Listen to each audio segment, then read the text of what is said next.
This is a great honour for me. I'd like to thank the Principal and the Chancellor and all the kind people at this wonderful university for today. I'm very grateful you've included me in this graduation today. The last 2 times I did this kind of thing, I had the most grateful person I knew along with me, my late mother, for it was she who came along, and she much preferred these kinds of events to having to endure watching any of my live performances. Who can blame her? At graduations, they give you lunch. It's my sister Anne, who's my special guest today, and I'm so glad she's come along to keep me company. It was Anne who came to Glasgow to study, and it was she who opened me up to just how great a city this is. So it's a real honour to be receiving this degree here in the centre of the place where I've lived more than half of my life. I'm grateful too that Fiona mentioned how important the work of Oscar Marzaroli has been to my career and my identity. It was Oscar's photographs which told me about the city and most of all the humanity that is the essence of being Glaswegian. I'd like to take this chance to recognise the great thing GCU has done in becoming the custodian of the Marzaroli archive and for allowing future generations to explore and enjoy his amazing work.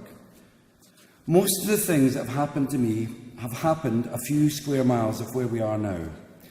It's here where I met people who became Deacon Blue. Here we wrote and rehearsed and later performed. It's here I met my wife, and here all my children were born.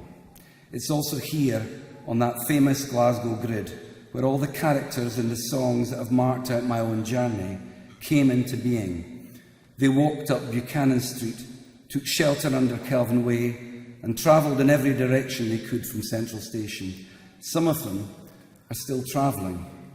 So I'm more than grateful for this city for giving me and them the perfect stage to tell their stories. I love stories. You will all have stories about how you came to be here, how you, as a particularly brave generation, survived a pandemic to gain a degree in the most difficult conditions I can imagine. I know the stories you go on to tell will decide what kind of place we all inhabit.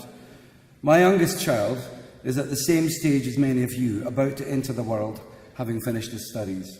I'm grateful to him and to you for inspiring, surprising and challenging us oldies to new possibilities. I keep listening to great work by new young creative people. You are part of an inspiring generation who have changed the way we communicate and what values we have, what we say, how we say it, what we believe and how we express it, and what we have a right to expect of society. All of that has changed and is being changed by your generation, by you.